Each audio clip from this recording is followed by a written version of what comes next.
প্রিয় দর্শক, আমি এই মুহূর্তে আছি একটি পতিতালয়ে। আর আমার সামনে যাকে দেখতে পাচ্ছেন উনি হচ্ছেন পতিতালাদের সর্দারিনী। কেন হঠাৎ করে উনি এই ডিসিশন নিলেন যে এখানে থাকবেন না বা কোনো মেয়েকে রাখবেন না? আসুন তার মুখ থেকে শুনি। খালা, আপনি ভালো আছেন? জি, আলহামদুলিল্লাহ ভালো আছি।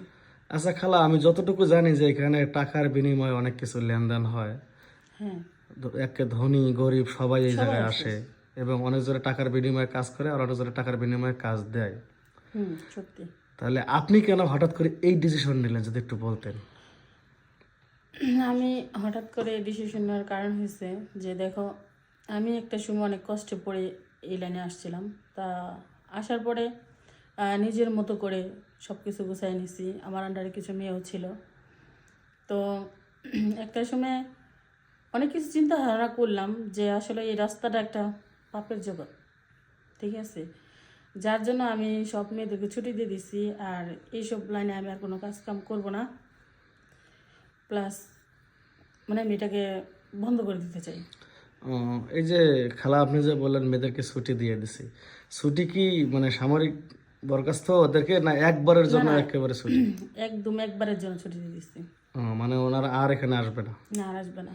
আচ্ছা, এখানে তো আমি যতটুকু জানি যে এখানে টাকা পয়সার কোনো কিছু অভাব নাই। তাহলে আপনি কোন দিক দিয়ে আপনার মনে হলো যে আপনি এই পাপের রাজ্যে থাকতে চাচ্ছেন না?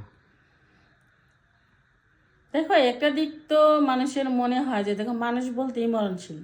তা তো অবশ্যই। আহ, যবে থেকেই মানে মনের মধ্যে এখন বর্তমানে একটা ভয় কাজ করতেছে যে আমাকে একদিন মরতে হবে।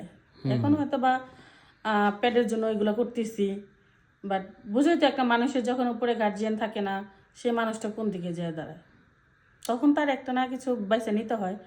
তো যাই হোক, তখন আমি এটা এই পথটাই বাইসে নিয়েছিলাম। এখন আহ, মৃত্যুর কথা চিন্তা করে আর কি আমি এগুলো সব বাদ দিয়ে দিছি। সুন্দর কথা বলেছেন। প্রিয় দর্শক, আপনারা জানেন যে এই যে আমাদের এই সুপিয়া খালা যে কথাটি বলল মৃত্যুর কথা, আসলে যদি আমরা সবাই এই মৃত্যুর কথা স্মরণ করতাম তাহলে হয়তো আমরা এই পাপ থেকে অনেক দূরে থাকতাম। আমরা যারা এখানে টাকার বিনিময়ে কাজ করতে আসি, আমরা একবারও কল্পনা করি না যে আমরা যে মেয়েদের সাথে সময়টা ব্যয় করতেছি কিছু টাকার বিনিময়ে, সেই মেয়েগুলো তো কোনো না কোনো পরিবারের সন্তান। আমরা একটাবার চিন্তা করতাম যে আসলে যদি আমাদের নিজের বোন হতো বা নিজের কোনো আত্মীয় হতো তাহলে মানে আমরা এই কাজটা করতে পারতাম না। এই কাজটা যখন মানুষ না করতো, আস্তে আস্তে এখান থেকে কি হতো, এই পতিতলায় আর থাকতো না। আর আমি যতটুকু জানি যে পতিতলায় তৈরি হয় যারা প্রতিবন্ধী তাদের জন্য। কিন্তু দুঃখের কথা হচ্ছে, নির্মম পরিহাস, এটা মেনে নিতে হবে যে অথচ পতিতলায় কিন্তু আসে যারা ভালো লোক, তারাই আসে। তো ভালো লোক আসুক আর খারাপ লোক আসুক, আমি চাই না এই দেশে কোনো পতিতলায় থাকুক। আর এই যে সুপিয়া খালা যে সিদ্ধান্তটা নিয়েছে, তার সিদ্ধান্ত আপনাদের কি মনে হয়? আসলে কি উনি ভুল কাজ করেছে, না ভালোভাবে জীবনযাপন করতে চাচ্ছে? ইসলামী তরিকা মোতাবেক তার মনের ভিতরে যে একটা ভয় ঢুকেছে, সে এখন এই পতিতলায় বাদ দেবে বা অলরেডি বাদ দিয়েছে। ওনার আন্ডারে ছিল 7-8 জন মেয়ে, 7-8 জনকে মেয়েকে উনি একবারে এখান থেকে বের করে দিয়েছে যেন এই লাইনে আর কোনোদিন না আসে।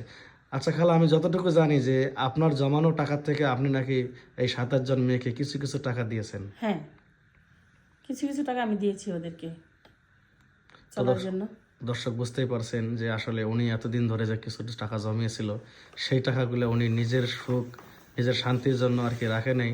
এখান থেকে 7-8 জন মেয়েকে উনি কিছু কিছু টাকা দিয়ে তাদেরকে বিদায় করে দিয়েছে। তো দর্শক, আসলে ভিডিওটি কেমন লাগলো অবশ্যই জানাবেন। আর এই ধরনের জ্বালা, এই যে সুপিয়া খালার মতো অনেক অসহায় মেয়ে আছে, বা এই যে আরও 7-8 জন মেয়ে যে এরকম হোটেলে আছে, প্লিজ তাদের দিকে একটু সহানুভূতি বাড়িয়ে দিন। তাদেরকে আপনারা কখনো খারাপ চোখে দেখবেন না। সবাই মনে রাখবেন, তারা কোনো না কোনো পরিস্থিতির শিকারের কারণে এইরকম হোটেলে আসে। তো সবাই ভালো থাকবেন, সুস্থ থাকবেন। ভিডিওটা এই পর্যন্ত, দেখা হবে পরবর্তী কোনো ভিডিওতে। খালা, আপনারও সামনের ভবিষ্যৎ উজ্জ্বল হোক বা সামনে আপনি ভালোভাবে দিন কাটান, এই প্রত্যাশাই করি। তো খালা, ভালো থাকবেন। ভালো থাকবে।